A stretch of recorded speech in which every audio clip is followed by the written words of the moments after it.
ಕರೆದಿರೋ ಉದ್ದೇಶ ಇಷ್ಟೇ. ಈ ರಾಜ್ಯದಲ್ಲಿ ಅಲ್ಪಸಂಖ್ಯಾತರಿಗೆ, ದಲಿತರಿಗೆ, ಹಿಂದುಳಿದವರಿಗೆ ಮತ್ತು ಧಾರ್ಮಿಕ ಅಲ್ಪಸಂಖ್ಯಾತರಿಗೆ, ಬಹಳ ಮುಖ್ಯವಾಗಿ ಮಹಿಳೆಯರಿಗೆ ಮತ್ತು ಈ ದೇಶಕ್ಕೆ ಅನ್ನ ಕೊಡ್ತಕ್ಕಂಥ ರೈತಾಪಿ ವರ್ಗದವ್ರಿಗೆ ನ್ಯಾಯ ಇಲ್ಲ, ರಕ್ಷಣೆ ಇಲ್ಲ. ಸಮಾಜದ ಕನಸನ್ನ ಕಾಣ್ತಾನೆ ಹೋಗಿದ್ವಿ ನಾವು. ಇವತ್ತು ಈ ರಾಜ್ಯದಲ್ಲಿ ನಮ್ಮನ್ನು ಈಗಾಗಲೇ ನಮ್ಮನ್ನು ಆಳ್ತಕ್ಕಂಥ ಕಾಂಗ್ರೆಸ್, ಬಿಜೆಪಿ ಮತ್ತು JDS ಪಕ್ಷಗಳು ಬೇರೊಬ್ಬರ ಕೈ ಕಪ್ಪಿ ಮುಚ್ಚಿ ಸಿಗಾಕೊಂಡು ರೈತರಿಗೆ ಬೆಂಬಲ ಬೆಲೆ ಕೊಡಕ್ಕೆ ಸಾಧ್ಯವಾಗದಿರಷ್ಟು ಅಸಹಾಯಕರಾಗಿದ್ದಾರೆ. ಕಾಂಗ್ರೆಸ್ ಸರ್ಕಾರದವರು ಅವ್ರ ಬಗ್ಗೆ ಹೇಳ್ಬೇಕಾದ್ರೆ ತುಂಬ ಹೀನವಾದ ಸ್ಥಿತಿಯಲ್ಲಿ ಅವರಿದ್ದಾರೆ. ಏನು ಅಂದರೆ ಒಂದು ಸಣ್ಣ ಉದಾಹರಣೆ ಕೊಡ್ತೀನಿ. ಚುನಾವಣೆ ಮುಂಚೆ ಅವ್ರು ಕೊಟ್ಟಂಥ ಪ್ರಣಾಳಿಕೆಯಲ್ಲಿ ಇರ್ತಕ್ಕಂಥ ಅವ್ರ ಘೋಷಣೆಗಳನ್ನ, ಅವ್ರ ಮಾತನ್ನ ಅವರೇ ನಡೆಸಲ್ಲ. ದೊಡ್ಡದಾಗಿ ಹೇಳ್ತಾರೆ, ನುಡಿದಂತೆ ನಡೆದ ಸರ್ಕಾರ ನಮ್ದು ಅಂತಾರೆ. ಅವರೇ ನುಡಿದಿರ್ತಕ್ಕಂಥ ಅದು ಪ್ರಣಾಳಿಕೆಯಲ್ಲಿ ಹಚ್ಚಾಕ್ಸಿರ್ತಕ್ಕಂಥ ಒಂದು ಘೋಷಣೆಗಳನ್ನ, ಮಾತನ್ನ ಅವರೇ ನಡೆಸಲ್ಲ. ಈ ಸ್ಥಿತಿ ಅವ್ರಿಗಾಗಿದೆ. ಮತ್ತೆ ಬಿಜೆಪಿ ಅವ್ರ ಬಗ್ಗೆ ಮಾತಾಡ್ಬೇಕು ಅಂತಂದ್ರೆ, ಈ ರಾಜ್ಯದಲ್ಲಿ ಮುಸಲ್ಮಾನರಿಗೆ ಉಳುಗಾಲನೇ ಇಲ್ಲ.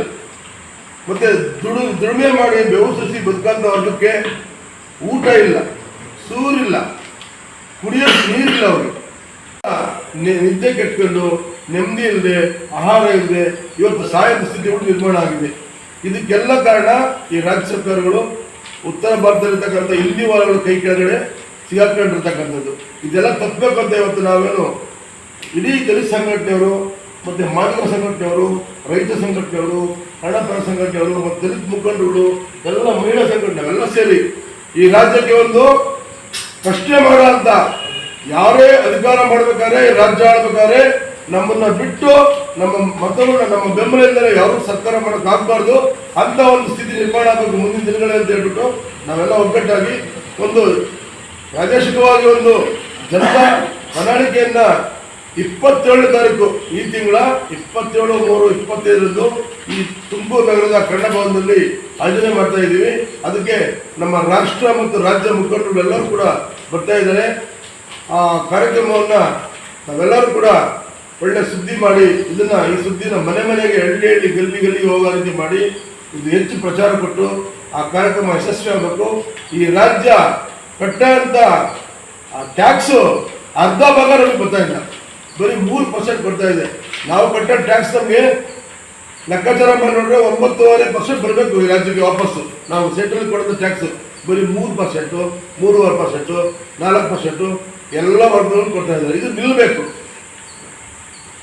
ಕಂಪಲ್ಸರಿ 50% ನಾವು ಕಟ್ಟೋದು ಟ್ಯಾಕ್ಸ್ ನಮ್ಗೆ ವಾಪಸ್ ಬಂದರೆ ಈ ಎಲ್ಲ ಹಿಂದುಳಿದ ಜನಗಳು, ಅಲ್ಪಸಂಖ್ಯಾತರು ಮತ್ತು ದಲಿತ ವರ್ಗದವರು, ಮಹಿಳೆಯರು, ರೈತರು ನಾವೆಲ್ಲ ಕೂಡ ಇಂಪ್ರೂವ್ಮೆಂಟ್ ಆಗೋದ್ರಲ್ಲಿ ಅನುಮಾನ ಇಲ್ಲ ಕಾರಣಕ್ಕೆ ನಾವು ಪ್ರಾದೇಶಿಕವಾಗಿ ಒಂದು ಪಕ್ಷವನ್ನು ಕಟ್ಟುವಂಥ ದೃಷ್ಟಿ ಇಟ್ಕೊಂಡು ನಮ್ಮ ರಾಜ್ಯ ನಾಯಕರೆಲ್ಲ 27 ಬರ್ತಾ ಇದ್ದಾರೆ. ದಯಮಾಡಿ ನೀವೆಲ್ಲರೂ ಕೂಡ ಆ ಕಾರ್ಯಕ್ರಮವನ್ನು ಯಶಸ್ವಿ ಮಾಡಲಿಕ್ಕೆ ಸಪೋರ್ಟ್ ಮಾಡಬೇಕು ಅಂತ ನಾನು ಈ ಸಂದರ್ಭದಲ್ಲಿ ಕೇಳ್ಕೊತಾ ಇದ್ದೀನಿ. ಆಲ್ ಇಂಡಿಯಾ ಆಂದೋಲನ ಜನತಾ ಪ್ರಣಾಳಿಕೆ ಚರ್ಚೆ 27ಕ್ಕೆ ಏನು ಪ್ರಾರಂಭ ಆಗ್ತೈತೆ, ಇದು ಕೇಳಿರ್ತಕ್ಕಂಥ ಎಲ್ಲ ಪ್ರಶ್ನೆಗೆ ಉತ್ತರ ಕೊಡೋದಕ್ಕೆ ಎಲ್ಲ ರಾಜ್ಯದ ಮುಖಂಡರು ಆಗಮಿಸ್ತಾ ಇರ್ತಕ್ಕಂಥದ್ದು. ಬಿಟಿ ಲಲಿತಾ ನಾಯಕರಾಗಿರ್ಬೋದು, ಯಮೂರ್ತಿಯರಾಗಿರ್ಬೋದು, ಮೋಹನ್ ಆಗಿರ್ಬೋದು, ಇಬ್ರಾಹಿಂ ಮಾಸಂದ್ರಪ್ಪ, ಇವರೆಲ್ಲರೂ ಪರ್ಯಾಯ ರಾಜಕಾರಣ ಇಡೀ ರಾಜ್ಯದಲ್ಲಿ ಕಾಂಗ್ರೆಸ್ಸು, JDS, BJPಗೆ ಒಂದು ಪರ್ಯಾಯ ರಾಜಕಾರಣವನ್ನು ಕೊಡೋದಕ್ಕೆ ಇಡೀ ರಾಜ್ಯದಲ್ಲಿ ಹೊಸ ಪಕ್ಷ ಉದಯ ಅಂದರೆ ಅಲ್ಲಿ ತಮ್ಮ ಪಕ್ಷಗಳನ್ನ ಅವ್ರು ಅಲ್ಲಿ ದೊಡ್ಡ ಸಮಾಜ ಪಾರ್ಟಿ ಆಗಿದ್ದು, RPB ಆಗಿರ್ಬೋದು, ರೈತ ಸಂಘಟನೆಗಳು ತನ್ನದೇ ಆದಂಥ ಪಕ್ಷಗಳಲ್ಲಿ ಈಗಾಗಲೇ ಜಾಗೃತಿನ ಮೂಲಕ ಚುನಾವಣೆಯಲ್ಲಿ ಕಾಯ್ದುಕೊಳ್ಳಿಸಿದ್ದಾರೆ. ಒಟ್ಟಾರೆಯಾಗಿ ರೈತ ಸಂಘ,